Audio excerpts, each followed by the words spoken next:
Hello everyone, we're here with Angie Littles from Lux Vita. Angie has lots of experience in the wedding coordination business. She's worked at several event locations ever since she was a little girl, pretty much in college or high school or what? Both, yes. Both, oh my goodness, practically her whole life then. She is now the head coordinator, venue manager here at Lux Vita. So I wanted to sit with her for a while and find out what she had to say about looking for a wedding photographer. So Angie, we're going to pick your brain here a little bit. Sure. What are some of the ideas that you have or the suggestions that you have for brides looking for a wedding photographer? The main factor that I always tell my brides, first and foremost, is that you find a photographer you're comfortable with. You're shooting intimate feelings and emotions on the day of. You're surrounded by your loved ones, so you've got to find somebody that you don't mind that they're there while you're hugging and kissing on people, and you kind of want them to just be a background person. You don't want to have to feel anxious or uncomfortable around them. So it's a good idea to have built a rapport with them, and that way you don't have to worry about them. You already know what they're about and you can trust them, actually.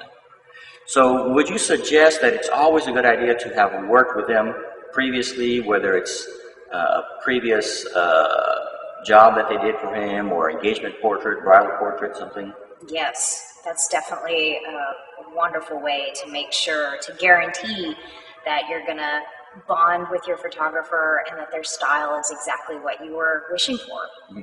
Yeah, I remember one bride that I visited with, I asked her what was she looking for in a wedding photographer, and she said, well, honestly, I already picked one out, but he did our engagement session and they just didn't mesh. She didn't like the way she was working with them, and et cetera, and so she was actually going to forfeit her entire deposit so that she would feel comfortable working with someone else.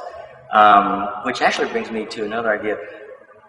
Should they look for someone who will give them their money back if, after the engagement or portrait session, bridal session, they will refund so that the bride feels more comfortable? Oh, yes. If you can find a photographer that is going to do that for you, you've probably found an exceptional person.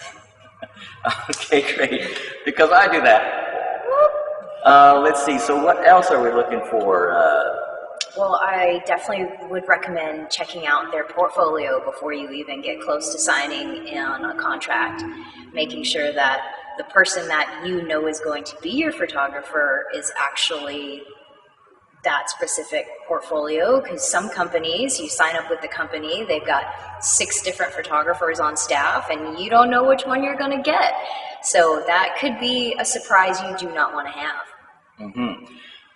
Even companies that have only one photographer, actually, I did work with a photographer who had purchased another photography business, and along with that business he got the wall portraits and the albums and whatnot, and he showed them, but he kind of didn't say that he wasn't the photographer for those images, so which I felt was kind of dishonest. But yeah, so Angie's point is very appropriate. You need to make sure that the work that you're looking at is going to be the photographer that you're going to be using. Yes. Okay. What else, Angie?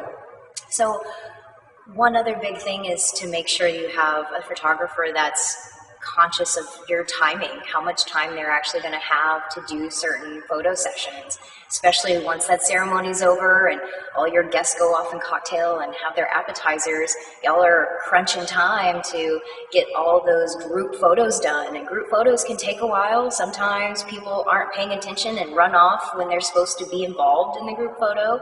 So having a photographer that can wrangle the guests and keep time management very nice and efficient is going to play a big role on your day of. We're talking about the post-ceremony portrait.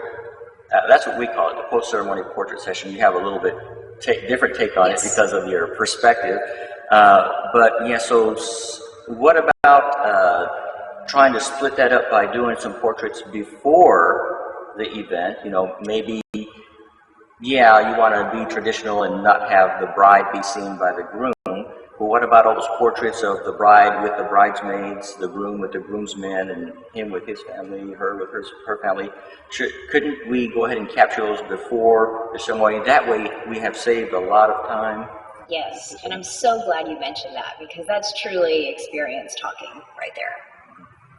And you were also talking about, speaking of experience, you were also talking about the photographers who are able to get those folks in and then efficiently photograph the family. So build them all up and then peel them off was a suggestion. Definitely, that yes. there, which is a great way to do it.